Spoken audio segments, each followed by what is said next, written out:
Olá, sejam bem-vindos a mais uma videoaula sobre Lei de Responsabilidade Fiscal. Continuaremos o capítulo 3 e já vamos para o primeiro tópico, sobre prestação de contas. Bom, o STF derrubou os artigos 56 e 57 da LRF. Não entrarei em detalhes sobre a literalidade deles e apenas me fixarei no artigo 58. Que diz o seguinte: a prestação de contas evidenciará o desempenho da arrecadação em relação à previsão, destacando as providências adotadas no âmbito da fiscalização das receitas e combate à sonegação, e assim por diante. Bom, o que devemos entender aqui nessa primeira parte sobre prestação de contas? Por que esses artigos foram derrubados? Porque eles falavam que a apreciação era tanto para o presidente da República quanto para os demais entes. Porém, devemos ter em mente que a apreciação, mediante um parecer prévio, somente será aplicada ao presidente da República. Já o ato de julgar é tanto para o presidente da República quanto para os demais. Então, somente há parecer prévio para o presidente da República. Dando prosseguimento sobre fiscalização da gestão fiscal. A quem compete a fiscalização? Ao Poder Legislativo, aos Tribunais de Contas e os órgãos de controle interno. E o que eles vão realizar?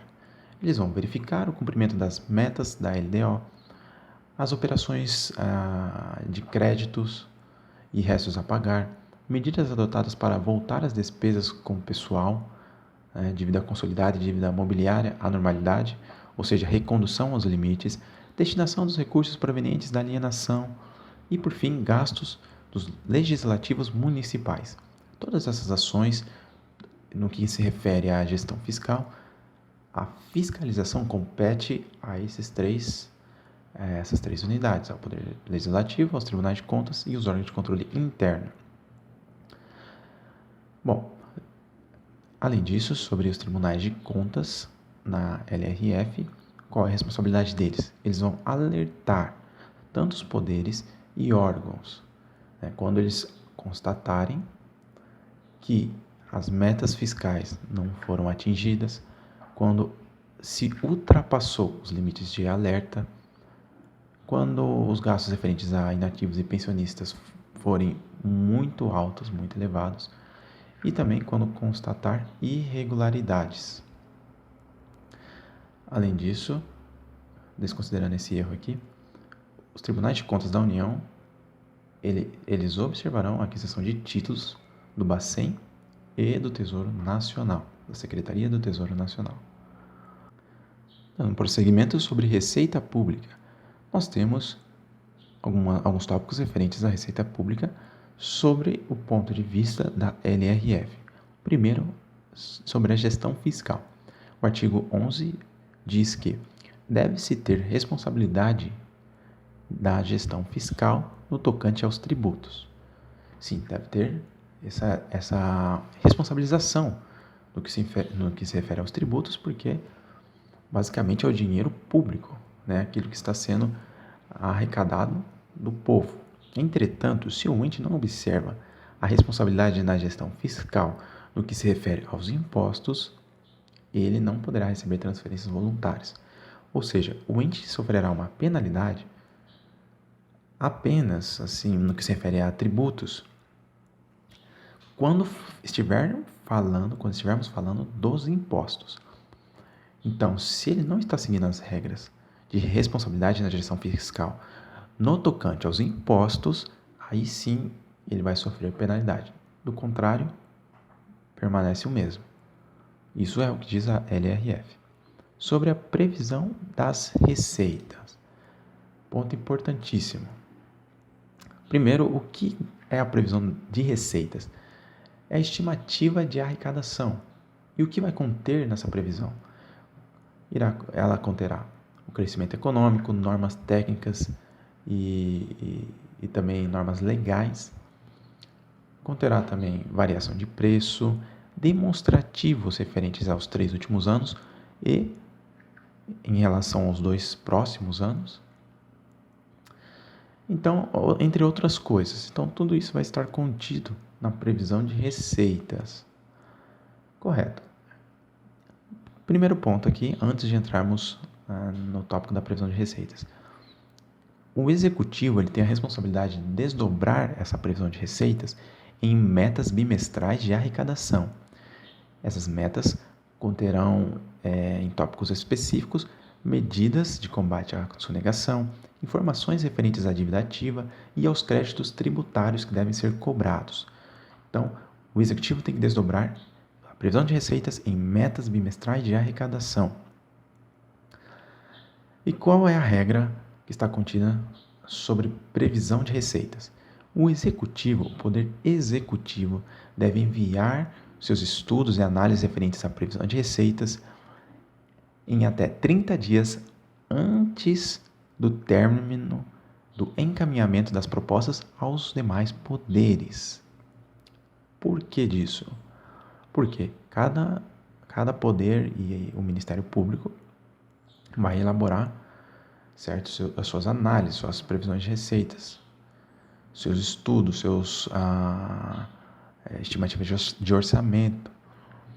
Então, o Poder Executivo deve enviar de antemão para esses entes para que eles possam elaborar seus próprios orçamentos e metas. Então, fica essa dependência do Poder Executivo de enviar 30 dias antes do término, correto? Antes do término dos prazos referentes à elaboração dos projetos de LOA, de LDO e etc. Além disso, ele deve enviar a memória de cálculo também a esses entes. Sobre normas técnicas, devemos entender um assunto relacionado à reestimativa da receita. O que é reestimativa da receita? É um processo pelo qual o Poder Legislativo ele vai redefinir os valores referentes às receitas estimadas pelo Poder Executivo. Então, é como se o Poder Legislativo fosse olhar os papéis aqui do Poder Executivo, verificasse as estimativas dele e corrigisse, né? Adotasse novos valores, novas estimativas.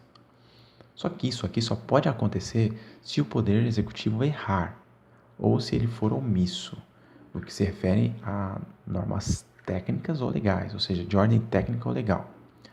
Então, se tiver erro ou omissão, o Legislativo vai analisar e vai trazer uma reestimativa, vai trazer novas estimativas no que se refere à previsão de receitas. Então, dito isso, continuamos e falaremos agora sobre regra de ouro. Ponto importante, ela visa evitar que o ente público faça empréstimo junto a terceiros para pagamento de despesas de pessoal, juros ou custeio. Certo? Além disso, aro não será computada para efeito da regra de ouro, desde que essa aro seja liquidada até 10 de dezembro. Então, se foi liquidada até 10 de dezembro, beleza, a aro não vai ser computada. Agora, a partir disso, ela é computada para fins da regra de ouro. Está disposto no artigo 38, parágrafo 1º da LRF. Então, o que é regra de ouro? Basicamente, as operações de crédito devem ser menores que as despesas de capital, menores ou iguais do que as despesas de capital. A exceção é quando, devido a uma finalidade precisa, forem abertos ou créditos suplementares ou créditos especiais. Então, créditos suplementares e créditos especiais, né? Aqui estamos falando dos créditos adicionais. Então, nesses casos aqui, nesses dois tipos de créditos adicionais, suplementares e especiais, eles constituem exceção à regra de ouro, onde operações de crédito podem ser maiores que as despesas de capitais. Por que disso? Porque isso visa evitar que o ente público faça empréstimo junto a terceiros para pagamento de despesas de pessoal, juros ou custeio.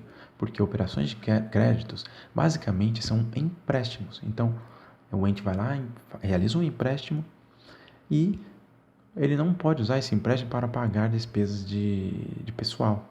Porque senão ele vai estar se endividando agora, né, e futuramente. Ele vai estar pegando empréstimos, vai estar contratando dívidas, basicamente, e não vai estar tendo investimento. Então, o Estado vai estar focado exclusivamente para o período vigente, né? Só para pagamentos de pessoal, e não realizando despesas de capital, né? E não realizando investimentos. Então, por isso, nós temos a regra de ouro. Lembre sempre disso, operações de crédito não podem ultrapassar despesas de capital. Sobre renúncias de receitas. O que é renúncia de receita? Bom, renúncia de receita é o ente, né? Ele deixar de arrecadar. Primeiramente é isso, é deixar de obter uma arrecadação, um tributo ou um benefício. Então, isso é uma renúncia de receita.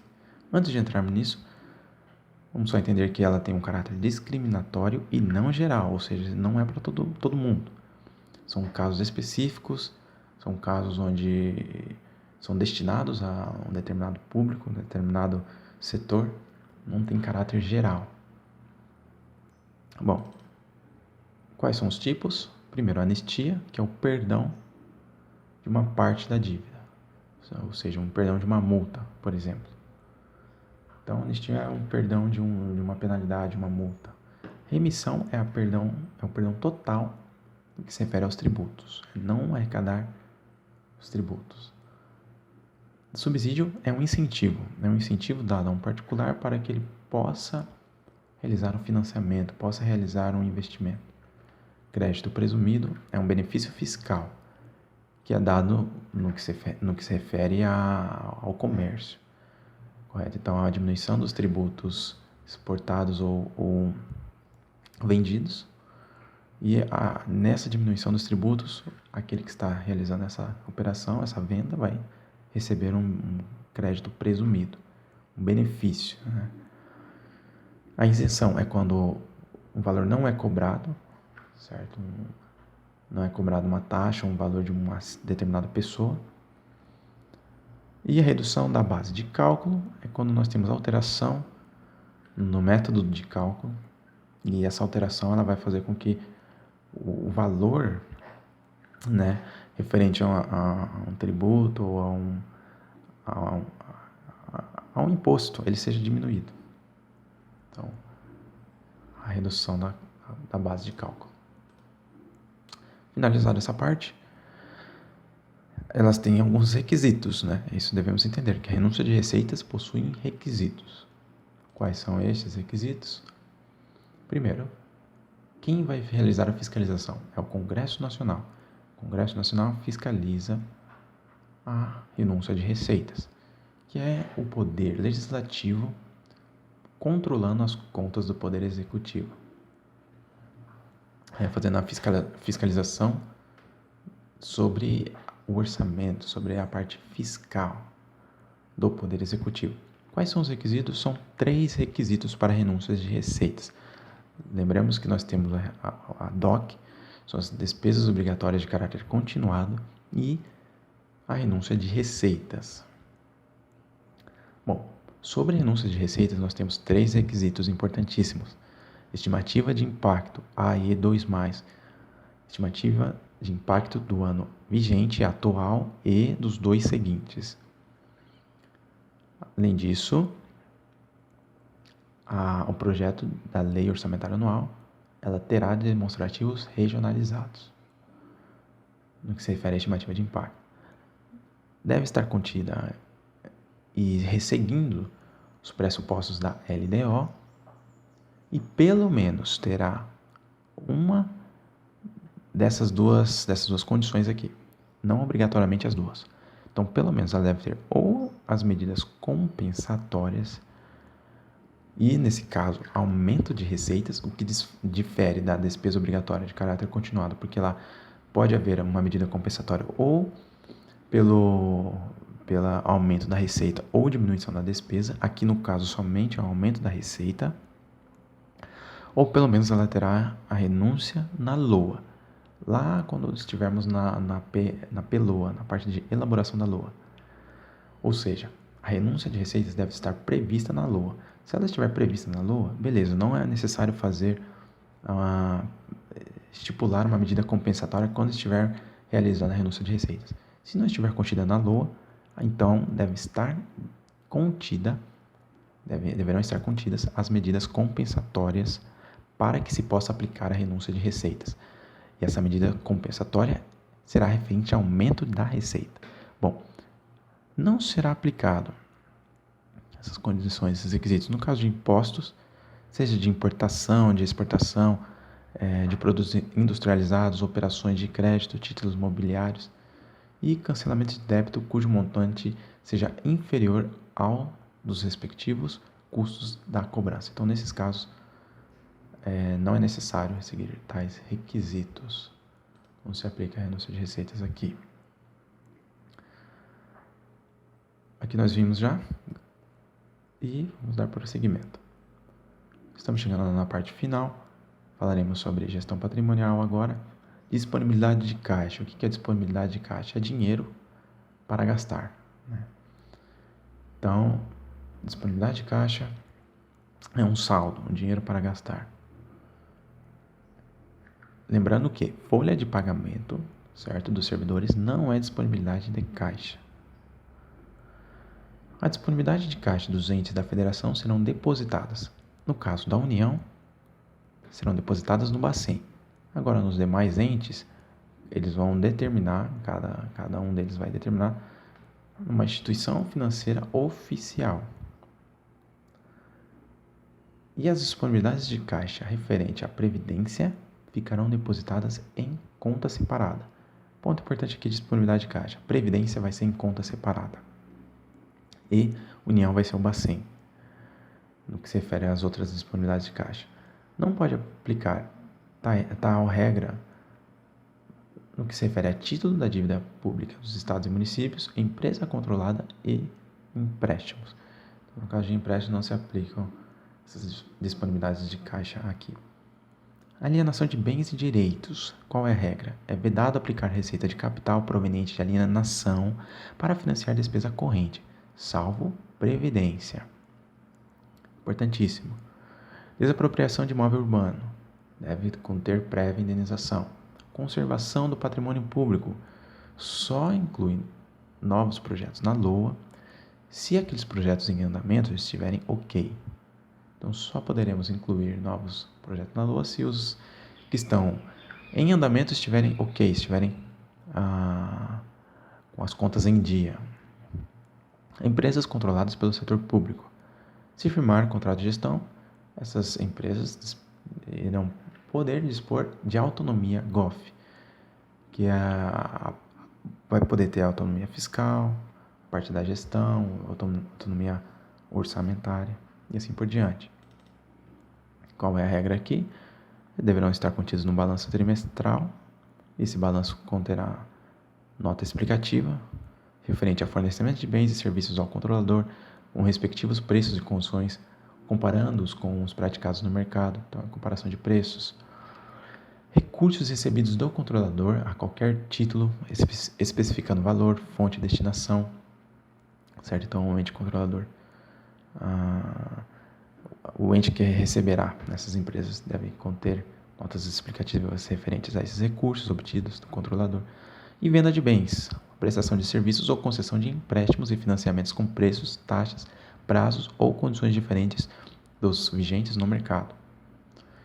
Então, tudo isso aqui, todas essas informações vão constituir essas notas explicativas que estarão contidas no balanço trimestral, certo? Das empresas controladas pelo setor público. Transferências voluntárias, artigo 25 da LRF. O que são transferências voluntárias segundo a LRF? São entregas de recursos correntes ou de capital a outro ente, desde que não decorra de determinação constitucional, legal ou proveniente do SUS. Ele é feito a título de cooperação, assistência ou auxílio. Então, é entrega de recursos entre entes, mas que não sejam recursos obrigatórios, né? Transferências obrigatórias, determinadas em lei, Constituição ou aquelas que são referentes ao SUS. Bom, ela exige o seguinte, agora vamos falar sobre exigências. Muita atenção aqui. Quais são as exigências para as transferências voluntárias. Deve conter dotação específica, deve estar atendendo à proibição de transferências voluntárias para pagamentos de despesas com pessoal, ou seja, deve atender à regra de ouro, e deve haver a comprovação por parte do beneficiário dos seguintes requisitos: as contas em dia, no que se refere às transferências voluntárias anteriores, limite para educação e saúde deverão estar ok. Aqui está os limites que se estabelece para a educação e saúde em cada ente. No caso deverão estar atendendo, ser atendida os limites de dívida consolidada imobiliária e previsão orçamentária de contrapartida. Só mais um adendo: é proibido transferências voluntárias com finalidade diversa da estabelecida. E, em caso de não observância dessas condições, não será possível impedir o ente de realizar transferências voluntárias no caso de saúde, educação e previdência social, assistência social. Então, isso aqui é a regra já batida que já vimos nas aulas anteriores no tocante a transferências voluntárias. Só para exemplificar, o que são essas transferências? Imagina que o Estado vai construir uma escola. Essa escola vai custar 1 milhão. O Estado ele vai e busca uma transferência voluntária da União e no montante total, no valor final, o Estado está investindo apenas 5% desses 1 milhão, e esse investimento do Estado, esse valor do Estado, ele é chamado de contrapartida. Então o Estado dá uma contrapartida, um valor para o investimento, e a União vai entrar com os 95% restantes, que é a dotação. Então ela vai realizar essa transferência ao Estado, ao ente. Lembrando que a contrapartida na LRF ela será financeira, então não é de um imóvel, por exemplo, vai ser algo financeiro, recurso financeiro. Então nós temos o valor que o ente beneficiário deve gastar para formar o montante total da despesa. Isso nós chamamos de contrapartida. Feitos esses adendos, lembrando que no caso de calamidade é dispensado os limites. E por fim, sobre destinação de recursos para o setor privado, destacamos que é uma situação onde uma pessoa física, o Joãozinho aqui, ou uma pessoa jurídica, uma empresa, um precisa de dinheiro e outro está com déficit e também precisa de dinheiro. Então, nesse caso, nós temos a destinação de recursos para o setor privado. Então, como funciona? A administração indireta vai fornecer empréstimos, financiamentos, refinanciamentos, vai fornecer dinheiro a essas pessoas, desde que atendido algumas condições. Deve estar de acordo com a LOA, e com os créditos adicionais, com a LDO e com lei específica. Além disso, esses valores não serão aplicados, não serão emprestados em caso de atribuições precípuas do Bacen e de instituições financeiras. Então, no exercício das suas funções básicas, essas instituições não receberão dinheiro. Então, aplica esse dinheiro para essas pessoas. Nós temos que os entes, encargos financeiros, comissões e despesas congêneres, não serão inferiores àqueles definidos em lei ou ao custo de captação. Então, esses encargos, esses empréstimos, eles não podem ser inferiores do que aquele definidos em lei, ou ao custo de captação. Lembrando que em operações de crédito há pessoas físicas ou jurídicas não controladas por eles. Então, é nesses casos que se aplica essa regra. E, continuando, a operação de crédito ela deve ser autorizada e ela é vedada. Não é possível essa destinação para socorrer bancos sem autorização do Congresso Nacional, mediante uma lei específica. Esses bancos eles são chamados de instituições do Sistema Nacional Financeiro. São agrupados assim. Salvo o Bacen, quando considera as instituições financeiras operações de redesconto e de empréstimos de prazo inferior a 360 dias. Assim sendo, terminamos a nossa a aula referente à Lei Complementar número 101, capítulo 3. Espero que tenha gostado e até o próximo vídeo.